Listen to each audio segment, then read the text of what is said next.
नमस्कार।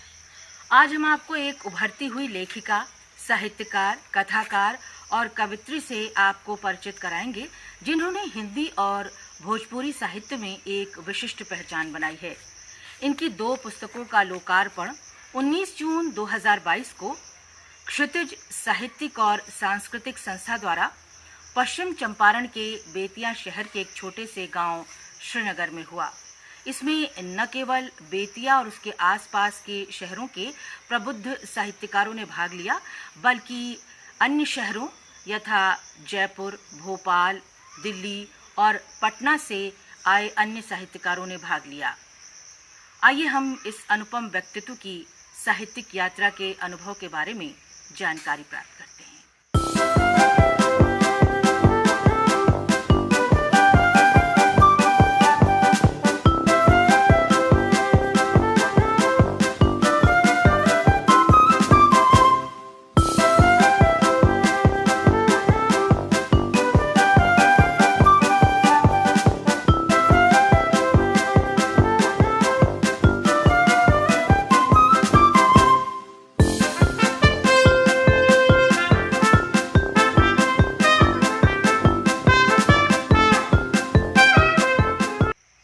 वो अनुपम व्यक्तित्व हैं डॉक्टर शिप्रा मिश्रा पांडेय। तो शिप्रा जी, आपकी रचनाओं ने तो अब पुस्तकों का आकार लिया है, पर आपने अपनी प्रतिभा को सबसे पहले कब पहचाना? सबसे पहले तो मैं आपको प्रणाम करती हूँ, आपका स्वागत है और मैं आभारी हूँ इस बात के लिए कि आपने मुझे इतनी बड़ी उपलब्धि दे दी जो कि जिसके लायक मैं नहीं हूँ। नहीं, ये तो श्रोता ही या दर्शक ही निर्धारित करेंगे कि आप में कितनी प्रतिभा है। ये आप स्वयं मत इसका आकलन कीजिए। तो मैं जब चौथे पाँचवें में थी तभी से मैंने कविताओं की शुरुआत की थी। कविताएं लिखा करती थी, विशेष रूप से गद्य का तो बहुत बाद में शुरू हुआ। तो उस समय ऐसा था कि मैं ये जो जगह आप देख रही हैं यही मेरी कर्म भूमि है और मेरे पिता जो अब नहीं हैं, डॉक्टर बलराम मिश्रा, ये उन्हीं का सब प्रकृति के बीच में रहना उनको पसंद था और शुरू से हम लोगों को प्राकृतिक रूप से हम लोगों को इस प्रकृति के बीच में रहने की हम लोगों की आदत भी बन गई।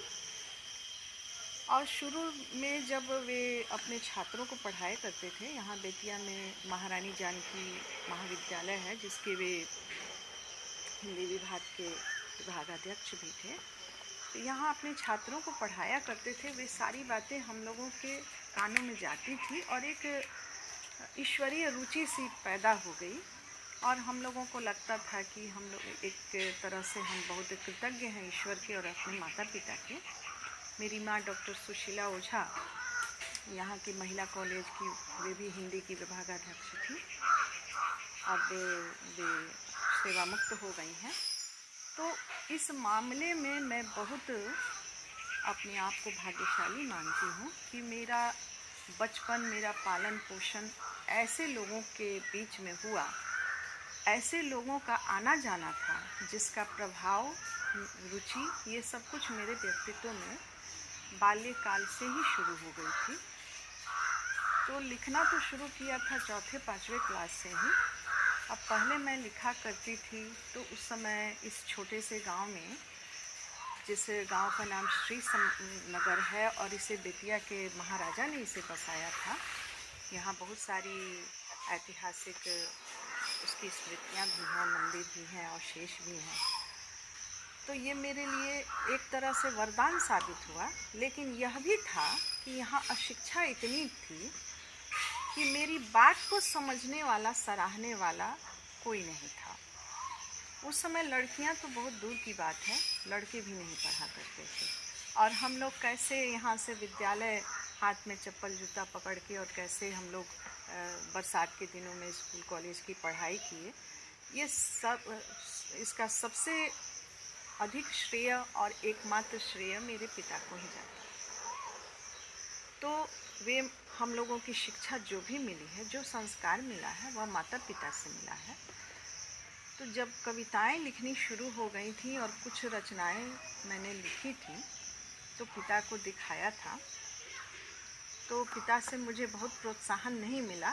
उनका कहना था कि तुम अपनी पढ़ाई लिखाई पर ज़्यादा ध्यान दो, ये कविताएं तो बाद में लिखी जाती रहेंगी, इससे नहीं कोई तो ज़्यादा उन्होंने फर्क आपकी रचनाएं पढ़ी भी थी क्या?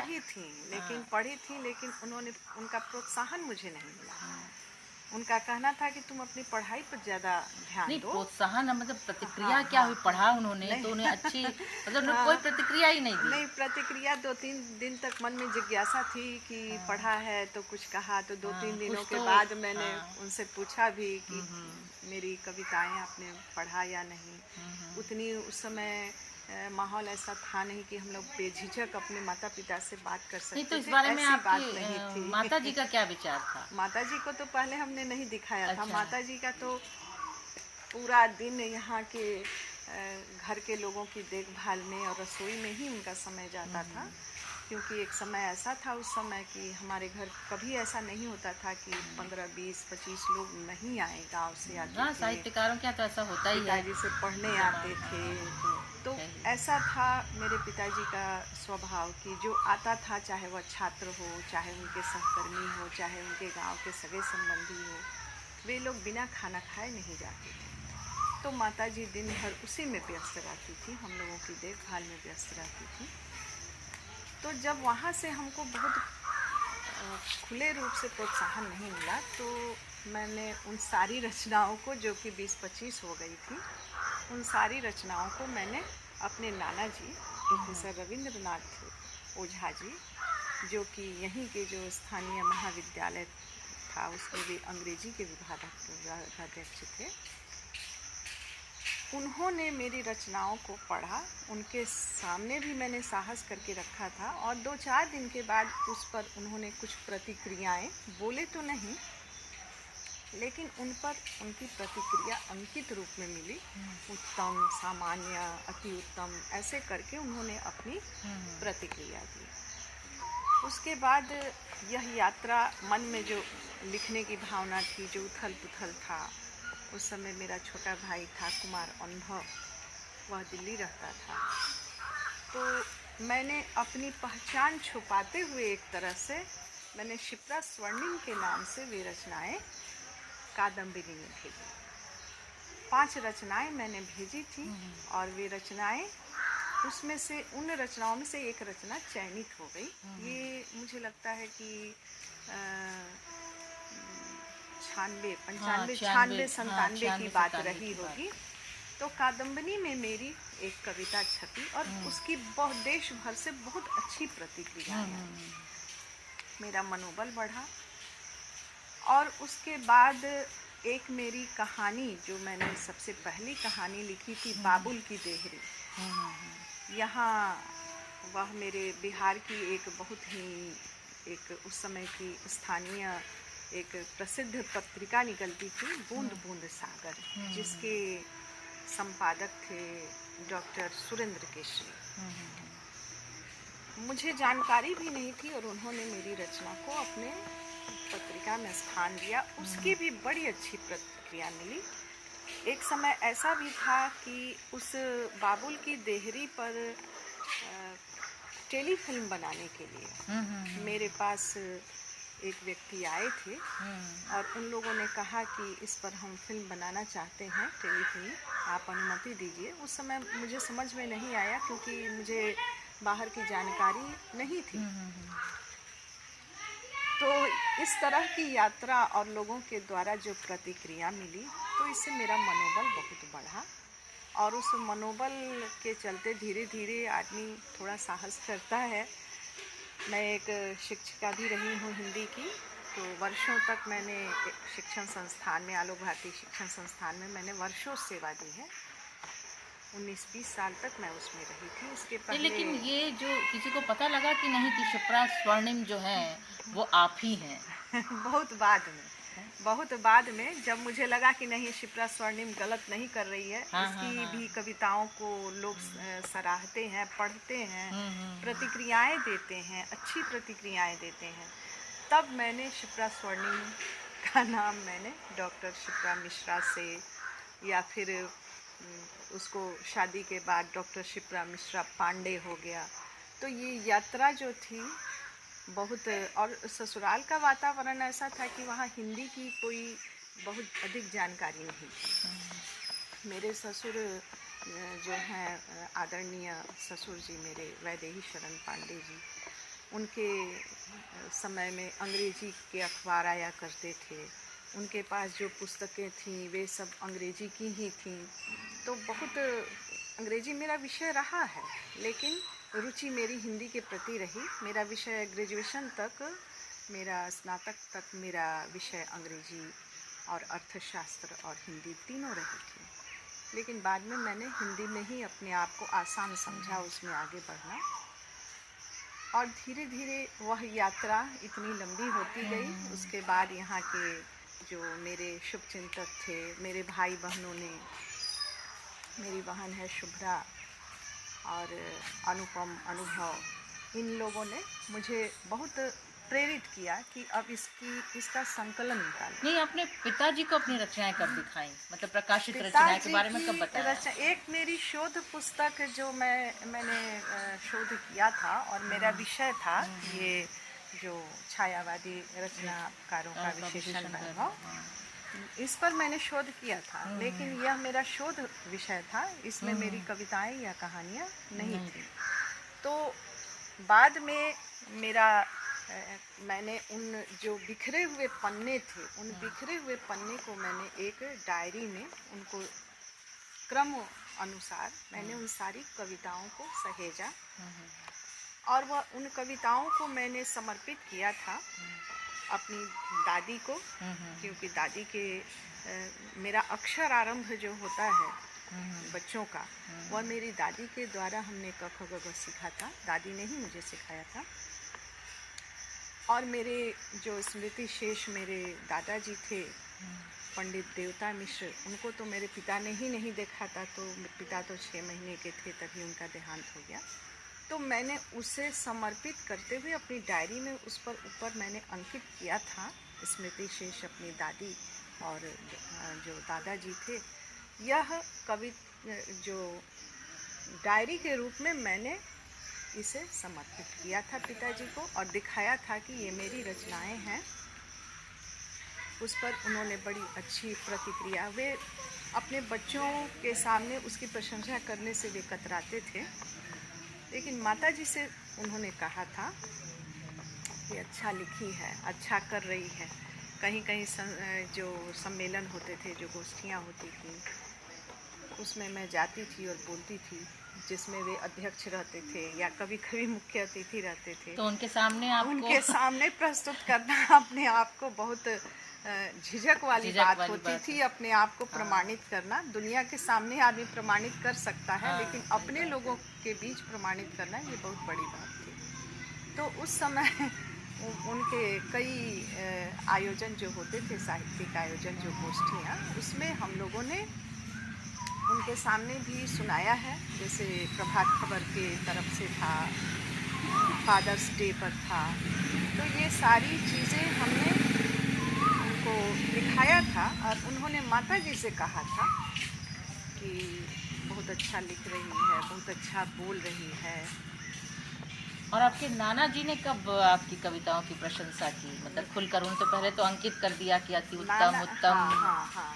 तो नाना जी ने पढ़ा था, लेकिन एक दुर्भाग्य कहिए कि जब मेरे अंदर एक साहस पैदा हुआ, एक मनोबल जब पैदा हुआ, उस समय नाना जी हमारे बीच नहीं रहे। 2010 में उनका देहांत हो गया, और ये मेरे लिए एक बहुत बड़ी कमी है। तो उससे पहले मतलब आपकी कोई पुस्तक, किसी पुस्तक ने आकार नहीं लिया था, और ना आपने उन्हें दिखाया था? शोध पुस्तक ने लिया था, शोध पुस्तक मैंने उन्हें समर्पित किया था, लेकिन गोष्ठियों में उनके साथ जुड़ने का मुझे मौका नहीं मिला, जिसके लिए मुझे जीवन भर अफसोस रहेगा।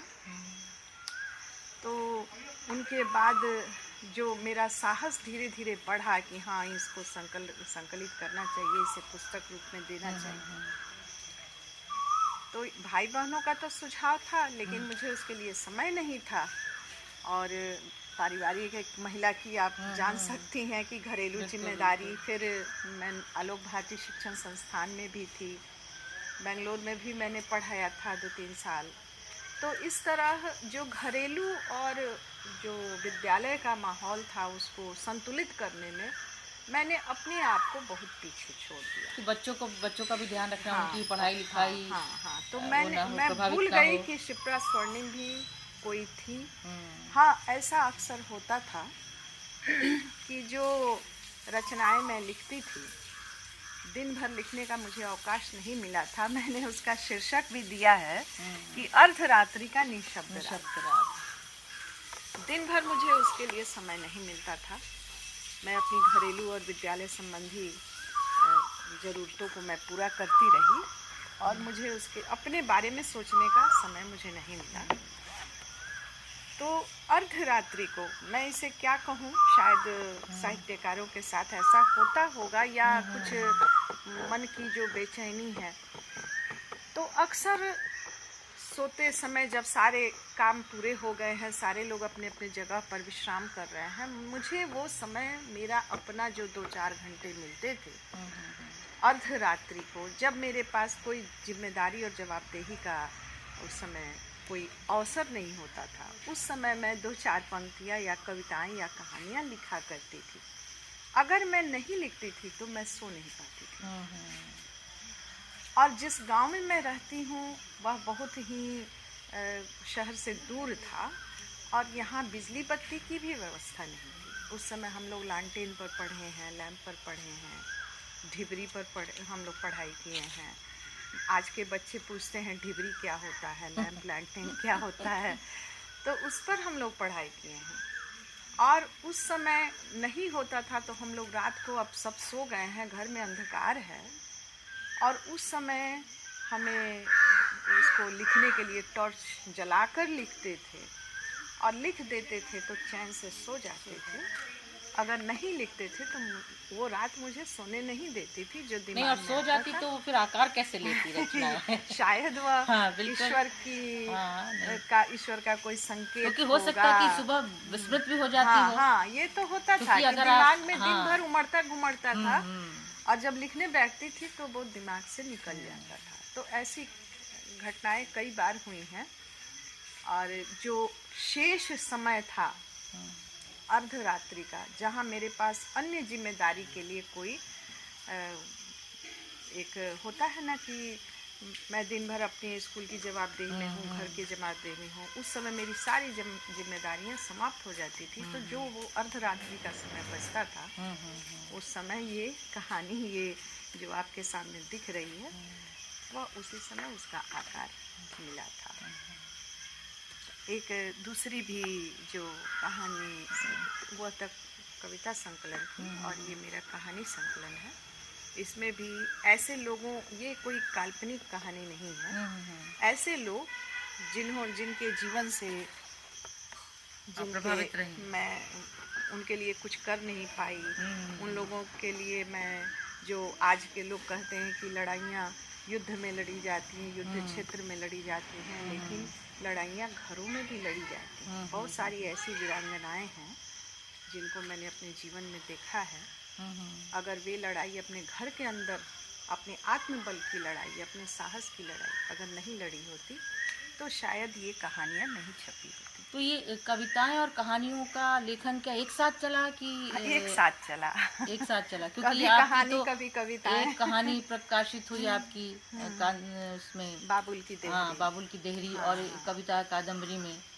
तो बाद में मतलब कहानियाँ और अन्य पत्रिका में प्रकाशित हुई। ज़्यादा रुझान मेरा कविताओं के प्रति ही था, लेकिन कई ऐसी घटनाएं, कई ऐसे व्यक्तित्व जो मुझे झकझोर जाते थे, उनको कविताओं की सीमा में बांधना संभव नहीं हो पाया। तब मुझे कहानियों की ओर भी क्योंकि बढ़ना कहानी पड़ा। में आप हाँ, ज़्यादा व्यक्त कर सकते हाँ, हैं, ज़्यादा उसमें कविताएं और विस्तार सीमित, हो हाँ, सकता था। विस्तार हो सकता है। तो उस विस्तार के लिए मुझे कहानियों का सहारा लेना पड़ा। तो इसमें जो भी बातें हैं वो सब कुछ जीवन में मेरे सामने घटित है, मेरे साथ जुड़ी हुई हैं, मेरे साथ जुड़े हुए लोगों की कहानियाँ हैं। नहीं तो ये सारी कहानियाँ मतलब रचनाएं जो आपके कहानियाँ हैं या कविताएं हैं, तो सारी की सारी रचनाएं आपके पिताजी ने, आपके नाना जी ने पढ़ी थी क्या सारी? नहीं, कविताओं को बहुत सारी कविताएं, जैसे 2016 में 15 अगस्त 2016 में मेरे पिताजी चले गए। उसके पहले 2010 में 13 मई को मेरे नाना जी भी चले गए इस दुनिया से। तो उन दोनों को यह समर्पित करने का मुझे अवसर नहीं मिला। इस मामले में मैं बहुत अपने आप को अभागा समझती हूँ कि उन लोगों ने, जिन लोगों के संरक्षण में मेरी साहित्यिक अभिरुचि शुरू हुई, और ऐसे लोग जिन लोगों का योगदान मेरे जीवन को बढ़ाने में, मेरे व्यक्तित्व को बनाने में लगा, उन लोगों के सामने प्रस्तुत करने का अवसर मुझे नहीं मिला। इस बात का मुझे बहुत अफसोस सुना है। आपके फूफा जी भी बहुत बड़े विद्वान थे। हाँ, हाँ। तो उनका आप पे कुछ असर पड़ा क्या? नहीं, फूफा जी हमारे जब हम 1.5 साल के थे अच्छा अच्छा। तभी उनका देहांत हो गया था, और उनके बारे में मैंने सुना। फुआ थी, फुआ के द्वारा हमने उनकी बहुत सारी बातें जीवन की जुड़ी हुई हमने सुनी हैं। फुआ पर भी हमने बहुत सारी रचनाएं की हैं, दादी पर की हैं। मेरे बड़े मामा हैं डॉक्टर अजय कुमार ओझा जी, उनका भी मुझे शुरू से बहुत प्रोत्साहन मिला है। और इन सभी का मैं क्या कहूँ, मैं तो स्वयं कुछ नहीं हूँ। जो मिला है मुझे भरपूर मिला है।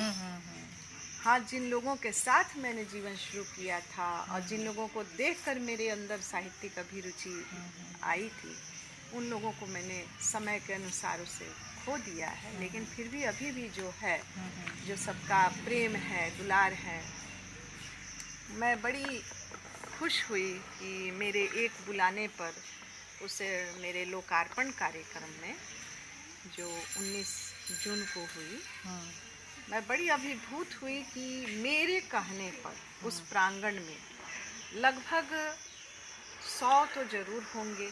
और उसमें भी ऐसा था कि मेरे एक कॉल पर जयपुर से, दिल्ली से, देश के अन्य हिस्सों से, पटना से, भोपाल से, मेरे सभी जो प्रेरणा स्रोत थे, वे सभी मेरे सामने उपस्थित थे।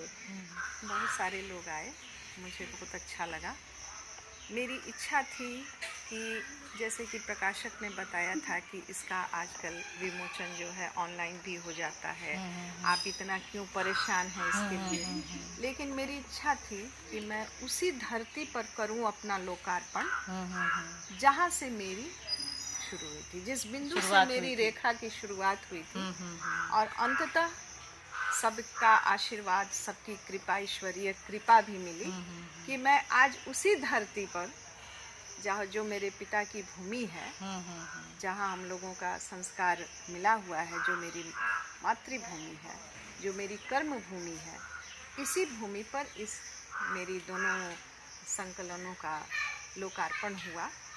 और मुझे बहुत अच्छा लगा, क्योंकि मैं गांव से जुड़ी हुई हूँ, एक बहुत ही पिछड़े गांव से जुड़ी हुई हूँ। तो गांव के संस्कार का, गांव की सभ्यता का, गांव के लोगों से, गांव के तौर तरीकों से मैं बहुत प्रभावित हूँ।